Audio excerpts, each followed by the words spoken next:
بسم اللہ الرحمن الرحیم۔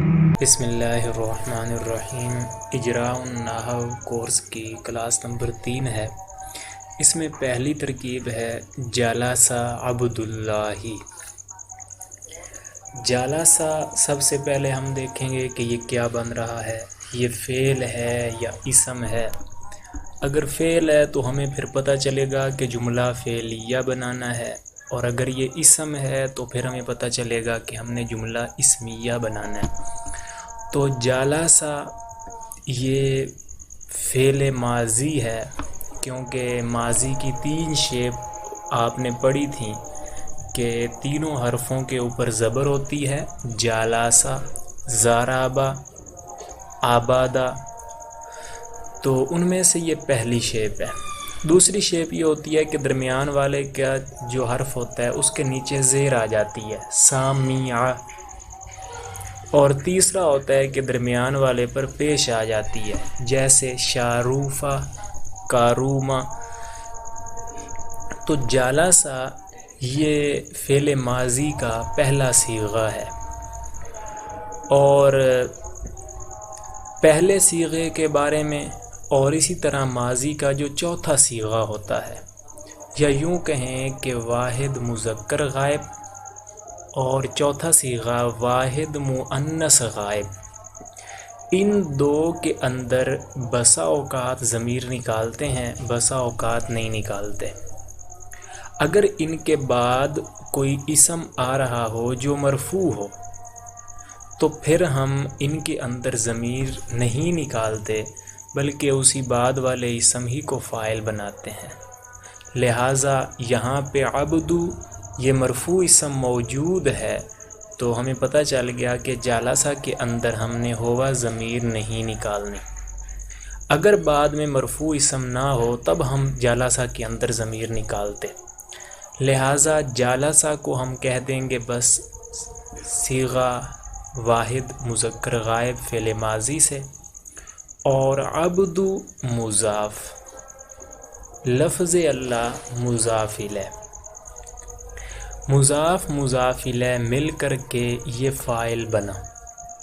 ہم نے ان کو مضاف مضاف الیہ بنایا اس لیے کہ لفظ اللہ مجرور تھا، اس کے جر کی وجہ یہی ہو سکتی ہے کہ پہلے والے اسم کو مضاف مانا جائے، کیونکہ لفظ اللہ سے پہلے کوئی حرف جار تو ہے نہیں جو اس کو مجرور کرے۔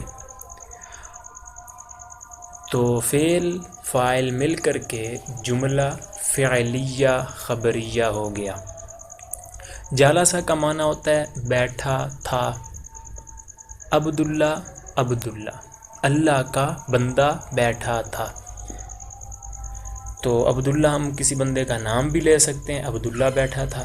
اگر ہم بندے کا نام نہ لیں، ویسے ہم یوں بھی کہہ سکتے ہیں بیٹھا تھا اللہ کا بندہ۔ دوسری ترکیب ہے خلق اللہ السماء، بنایا اللہ نے آسمان کو، بنایا تھا اللہ نے آسمان کو۔ خلق، سب سے پہلے ہم اس کو دیکھیں گے تاکہ پتہ چلے اسم ہے یا فعل ہے۔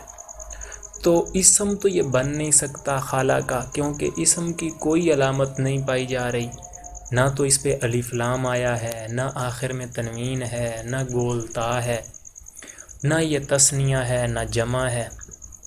لہٰذا فعل یہ محسوس ہو رہا ہے، کیونکہ فعل ماضی کی ایک شیپ یہی ہے کہ اس کے تینوں حرفوں کے اوپر زبر ہوتا ہے، لہٰذا خلا کا فعل ہو جائے گا۔ جب یہ ماضی کا پہلا صیغہ بن گیا واحد مذکر غائب، تو لہٰذا اس کے اندر اب ہم ضمیر نکالیں گے یا نہیں نکالیں گے، اس سے پہلے ہم نے اگلا کوئی اسم دیکھنا ہے کہ کوئی مرفوع تو نہیں آ رہا۔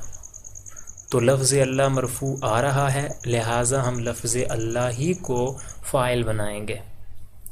اور تیسرے نمبر پہ السماء مفعول ہے، مفعول ہمیشہ منصوب ہوتا ہے، لہٰذا اسی کو ہم مفعول بنائیں گے، اور جو فاعل ہوتا ہے وہ ہمیشہ مرفوع ہوتا ہے۔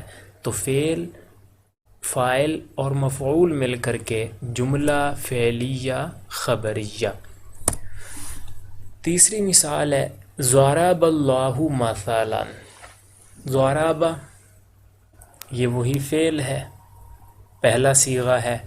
اب اس کے اندر ہم ضمیر نہیں نکالیں گے کیونکہ لفظ اللہ مرفوع آ رہا ہے، اور مثلا یہ منصوب ہے اور منصوب مفعول ہوتا ہے، تو ترکیب بن جائے گی کہ فعل، ضرب فعل، لفظ اللہ فاعل، اور مثلا مفعول. فعل، فاعل اور مفعول مل کر کے جملہ فعلیہ خبریہ.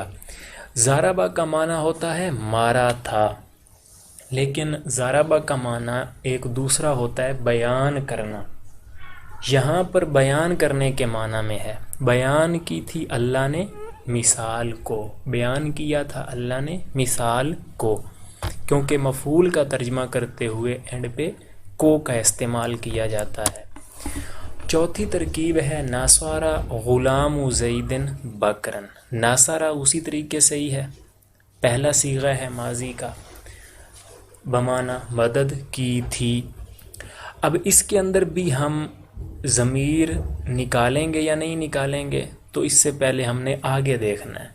تو غلام مرفوع کھڑا ہے، اس لیے ہم ناصرہ کے اندر ضمیر نہیں نکالیں گے، بلکہ غلاموں کو ہم نے فاعل بنانا ہے. تو غلاموں پھر اکیلا فاعل نہیں ہے، بلکہ غلاموں مضاف اور زیدن جو ہے یہ مضاف الیہ ہے.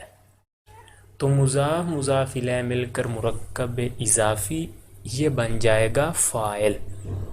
تو میں نے بتایا تھا کہ مرفوع ہم نے مضاف کو دیکھنا ہے کہ وہ مرفوع ہے یا نہیں، مضاف الیہ کو نہیں دیکھنا، وہ مجروری ہوگا.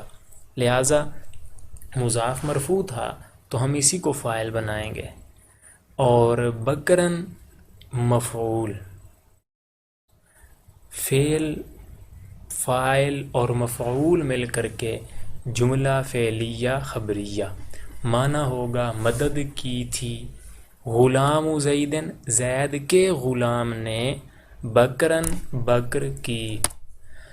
آخری ترکیب ہے شارب الولد ماء البئر. شاربہ یہ ماضی کی دوسری شیپ آ گئی، اور اس کے اندر بھی ہم ضمیر کو فاعل نہیں نکالیں گے کیونکہ آگے الولد مرفوع اسم آ رہا ہے، وہ فاعل بن جائے گا. اور ماء البئر، ماء مضاف، البئر مضاف الیہ، مضاف مضاف الیہ مل کر کے مفعول بہ، فعل فاعل مفعول بہ مل کر کے جملہ فعلیہ خبریہ ہو جائے گا. معنی ہے پیا تھا بچے نے ماء البئر، کنویں کے پانی کو، کنویں کے پانی، اور اینڈ پہ ہم کو لگا دیں گے کیونکہ یہ مفعول بہ بن رہا ہے اور اس کے ترجمے میں اینڈ پہ کو لگا کرتا ہے. رب زدنی علما